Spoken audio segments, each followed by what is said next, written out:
HowExpert!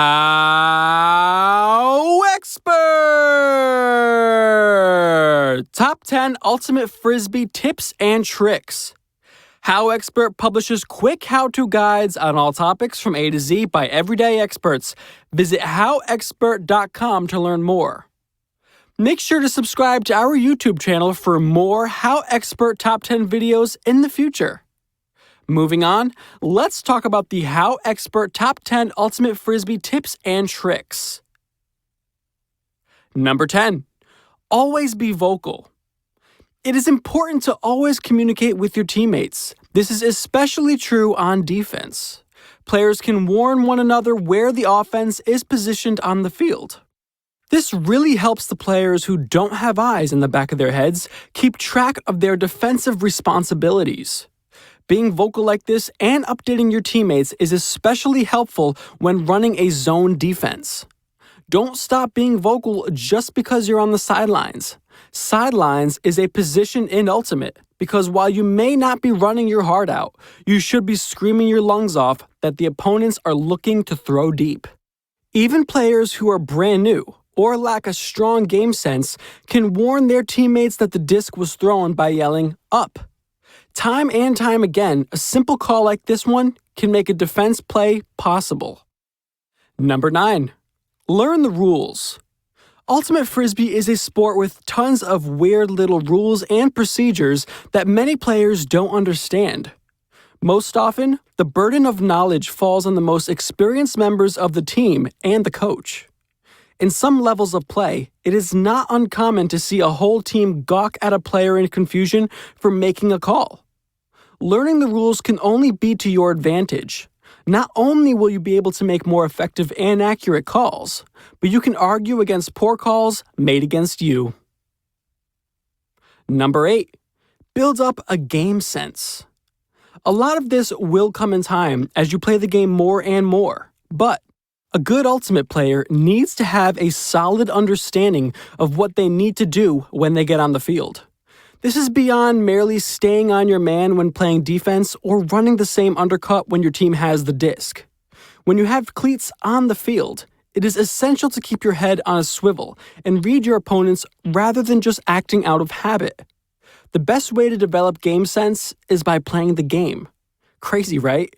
This means try to play as much pickup as you can. Even playing minis, a game of Ultimate when you have less than 7v7, can help.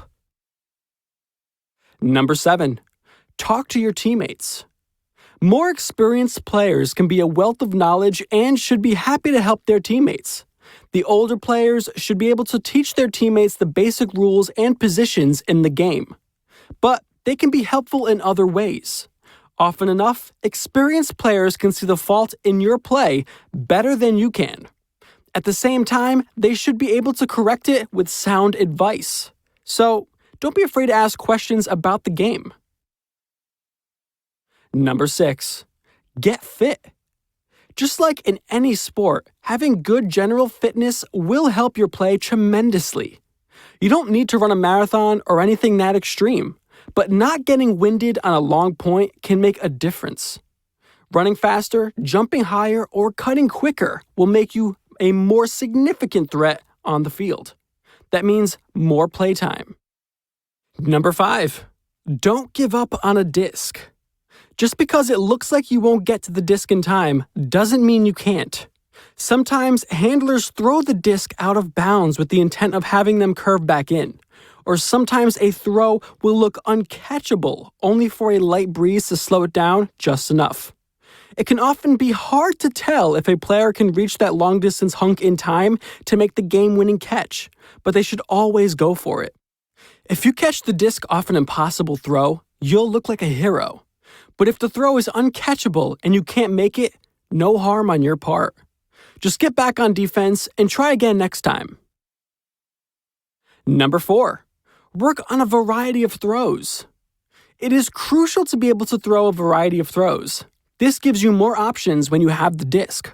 While it may not be the best idea to practice crazy stuff like chicken wings or throwing with your foot, a strong player needs to get good at angling throws. Sometimes it is necessary to curve the disc around a defender.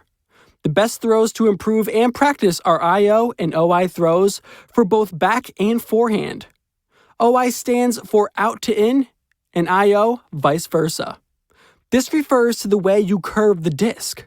For example, throwing an OI forehand throw means that the disc will start heading toward the right side of the field, toward the sideline, and curve back to the middle. When you have them down, move on to more advanced stuff like throwing hammers. Number 3. Catch with both hands. While it may look sick going up for the disc and skying someone with a one-handed catch, you double your chances by using lefty. Crazy, right? It is not an uncommon sight in Ultimate Frisbee for someone to senselessly try to catch an easy throw with only one hand. Often, they will already start looking downfield for someone to pass it to, only for the disc to not stick in their hand and fall to the grass disappointingly. A player should always catch with two hands whenever possible. It is simply a fundamental of the sport.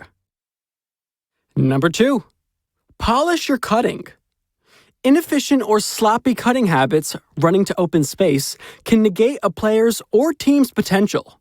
There is no point in cutting if you cannot get open to receive the disc. So stronger players need to practice sharp and effective cuts that are either tricky or too fast to guard. That means faking cuts, cutting to both sides of the field, and cutting decisively. There are also smaller aspects of this that are important to practice and tune up. The biggest is running through the disc until you catch it. Waiting for the Frisbee to reach you is a misplay. Many new players make this mistake, allowing a defender they had several steps on to come from behind and block a pass. Number 1. Practice, practice, practice. This should go without saying, but the best way to get better at something is to practice. If you are playing with an organized league, college, team, or club, you should be showing up to every practice that you can. On off days, find a friend or teammate to just casually throw with. Even just practicing throws 20 minutes a day can make a big difference. Avoid just throwing mindlessly, practice intelligently. Don't throw that same straight toss over and over again. It will help you more if you mix it up. Try curving a few tosses or maybe throw as far as you can. No big deal if you mess up. It's just practice. If you liked our video, be sure to click like and subscribe for more HowExpert Top 10 videos for all topics from A to Z in the future. Also, let us know what other topics you want us to do a HowExpert Top 10 video in the future in the comments below. Thank you. Have an amazing day and take care. HowExpert publishes quick how-to guides on all topics from A to Z by everyday experts. Visit howexpert.com to learn more.